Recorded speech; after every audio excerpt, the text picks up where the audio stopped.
Muchas gracias, señor presidente. Yo quiero empezar haciendo saludos a todos y a todas que están acá en la audiencia. Es un gusto muy grande para mí estar acá en el Panamá por la segunda vez. La primera, yo estuve acá año pasado en el Congreso Iberoamericano y me ha gustado tantísimo que ha retornado. Yo quiero saludar a nuestro presidente de mesa, profesor José Francisco Vergara, los colegas de trabajo, los profesores Jimmy y Hernán, y también mi amigo muy querido de tantos giros por el mundo, el profesor Álvaro Pérez Ragone. También quiero agradecer al Instituto Colombo Panameño de Derecho Procesal, en la figura del profesor Abel Zamorano, un amigo muy querido también de tantas andanzas por el mundo, al presidente del Congreso, al profesor Tomás Sánchez Quintero, que está acá con nosotros. También quiero recordar al profesor Jorge Peirano, que está acá y que es un gusto finalmente conocerlo en persona. Y también a la profesora Ana Montesinos, que acompaña los trabajos acá y que ha estado un gusto conocerla el primero. Bueno, claramente tenemos un problema.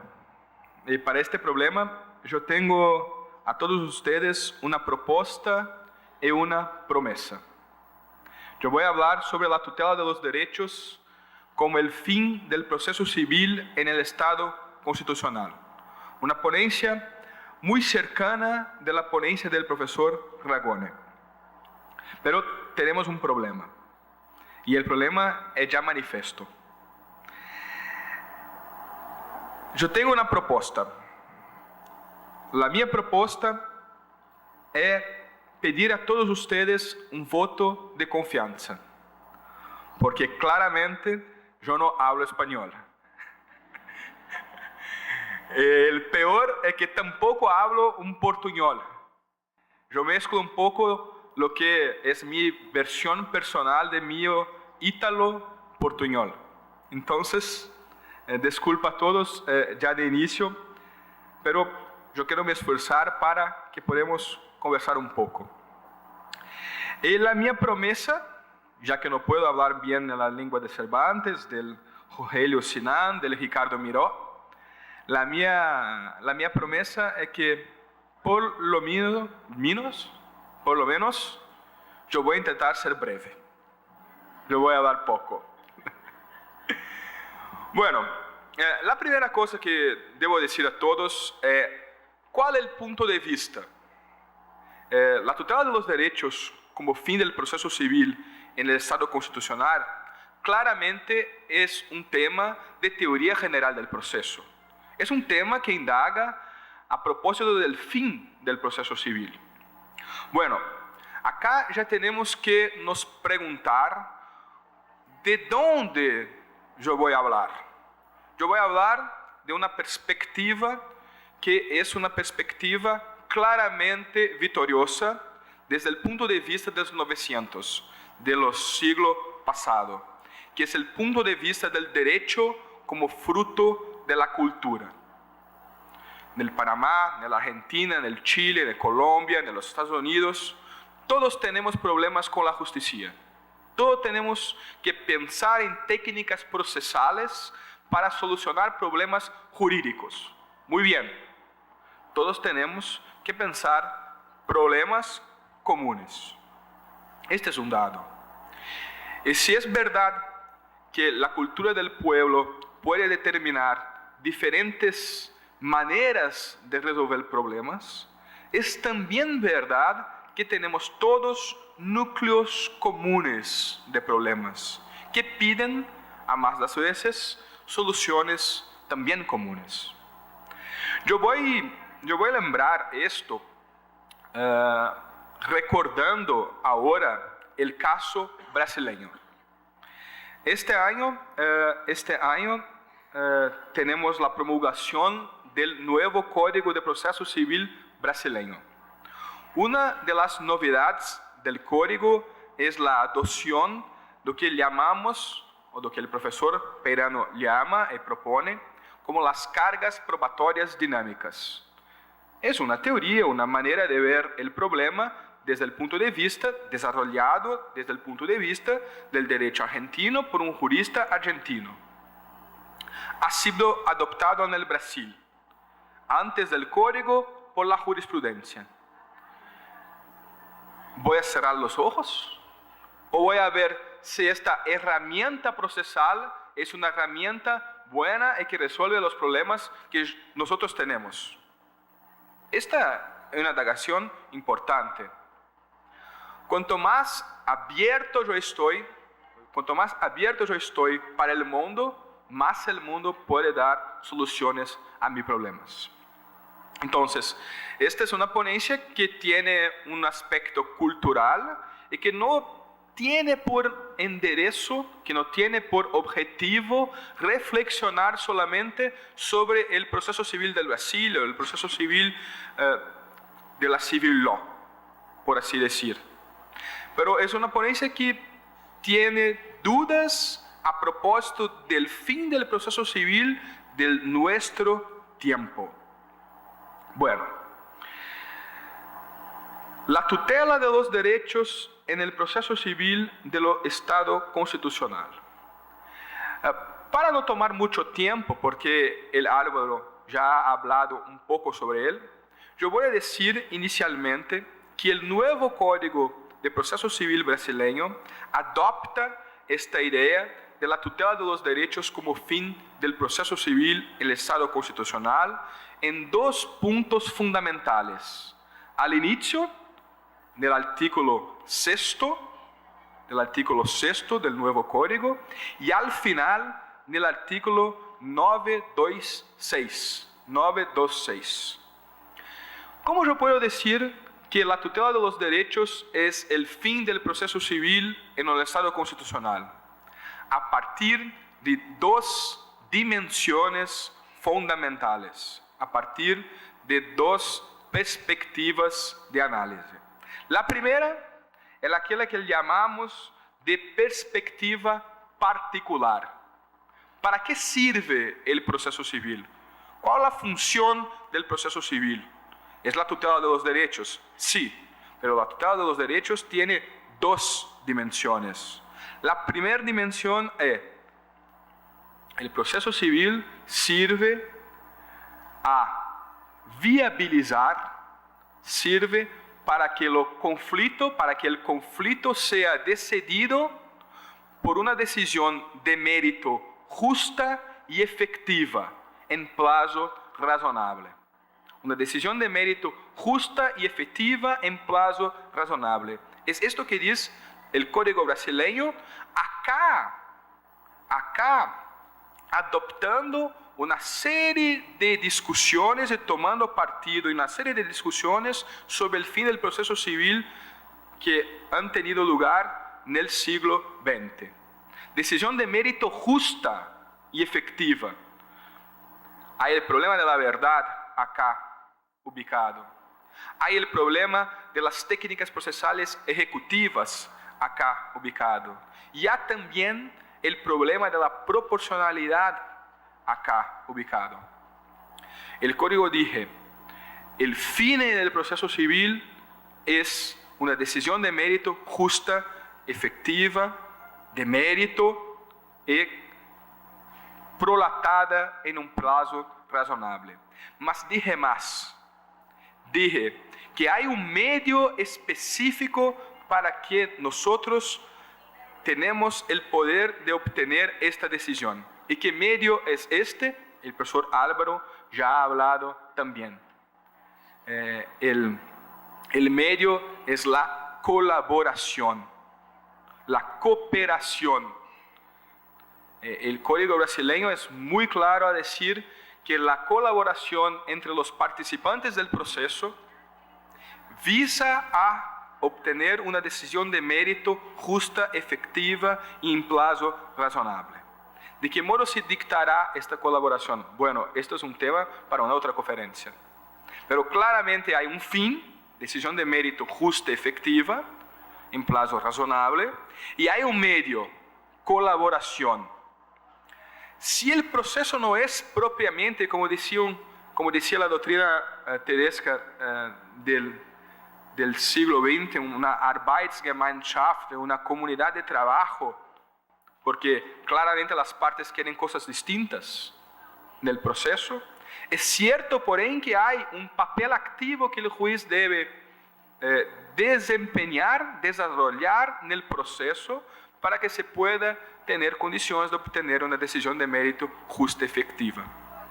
Este es el primer aspecto del proceso civil del Estado constitucional, específicamente es la dimensión particular de la tutela de los derechos en el proceso civil actual.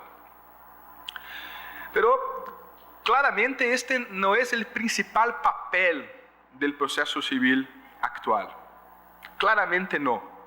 Si es normalmente lo aspecto que todos nosotros tenemos en cuenta cuando hablamos de proceso, es necesario pensar también que el derecho, o mejor, la teoría general del derecho, tiene un papel fundamental en el razonamiento jurídico de los abogados y de los jueces. Y este papel fundamental en el razonamiento jurídico de los abogados y de los jueces ha cambiado la manera que nosotros vemos los hechos y el derecho en el proceso. Si es verdad que uno de los compromisos de la justicia civil y del proceso es decidir casos con justicia, con proporcionalidad de los costos, si es verdad, es también verdad que cada vez más la civil law y la common law se encuentran para que la common law empiece a interpretar la legislación y que la civil law empiece a interpretar los precedentes y a ver los precedentes como expresión formal del derecho. Entonces, la mi segunda hipótesis es: la tutela de los derechos en el proceso civil del Estado constitucional tiene también una dimensión general. Hay una dimensión particular ligada a las soluciones de los casos y hay también una dimensión general ligada a la unidad del derecho. En otras palabras, el proceso civil tiene por objetivo generar unidad del derecho, libertad e igualdad, en un sistema fundamentado en la idea de seguridad jurídica. Y para tanto, lo instrumento fundamental que tenemos es el precedente judicial. Y para tanto, lo instrumento fundamental que tenemos es el precedente judicial. En otras palabras, para saber el significado del derecho, yo no puedo solamente mirar a la legislación. Para saber los significados del derecho, yo no puedo solamente mirar a la legislación, pero debo también mirar a los precedentes judiciales. Y por eso, el Código Brasileño acá también, adoptando una manera de pensar el derecho, específicamente el proceso, dije que es una tarea de las Cortes Supremas producir seguridad jurídica mediante precedentes judiciales. Es el Código Procesal que dice, porque reconoce una realidad importante desde el funcionamiento del derecho. Muy bien. La pregunta ahora, que es la pregunta central, es ¿por qué? ¿Por qué yo necesito ver el Poder Judicial como productor del derecho? ¿Por qué yo necesito del proceso civil para generar seguridad jurídica? ¿Por qué yo necesito ver los precedentes judiciales como fuentes formales del derecho, como fuentes primarias del derecho? En el siglo XIX,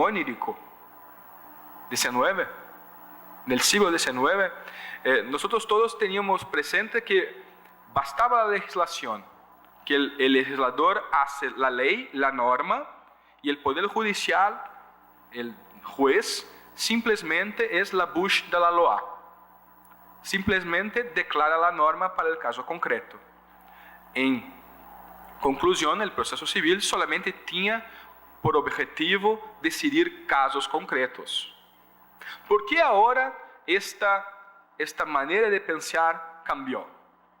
Bueno, para ser muy breve, la explicación o el fundamento para esto no está en el proceso civil. No está en el proceso civil. El fundamento para esto está en que el derecho padece de aquel que nosotros llamamos de una doble indeterminación.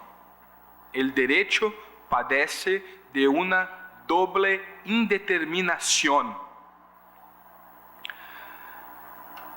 Los textos jurídicos son equívocos y las normas jurídicas son vagas. Equivocidad y vagueza son dos fenómenos que hacen con que texto no se confunde con norma. Texto jurídico es una cosa, norma jurídica es otra cosa. Nosotros juristas, nosotros abogados, jueces, profesores, nosotros no interpretamos textos. Perdón, nosotros no interpretamos normas, nosotros interpretamos textos. El resultado de la interpretación es una norma. Si esto es verdad, la relación que existe entre el legislador y el juez es una relación no de oposición o no de esferas que no se comunican, pero es una relación también de colaboración, porque el significado del derecho es algo que depende de una otorga de sentido por el intérprete. Bueno, esto tiene una historia muy grande. Todo siglo XX, los juristas, los teóricos del derecho han desarrollado estas ideas. Kelsen, en 34, Teoría Pura del Derecho, cuando dije que el problema central de la interpretación jurídica es que al fin y al cabo hay solamente una moldura. Dentro de esta moldura, nosotros podemos escoger entre diferentes interpretaciones posibles y por tanto legítimas desde el punto de vista de la orden jurídica. Pero si es así, ¿dónde está la igualdad? ¿Dónde está la seguridad jurídica? En 61, Herbert Hart, el concepto del derecho, expone lo mismo problema. Hay casos que pueden tener una solución fácil y por tanto igual para todos desde el punto de vista del legislador y los precedentes, pero hay casos que no hay solución a priori, que no hay una solución clara y que es necesario crear la solución del caso. O sea, existen casos en que no hay una solución a priori y que por tanto la solución depende de una interpretación. Giovanni Tarello, en 1980, dije lo mismo, pero dije más, que no solamente en los hard cases se pasa eso.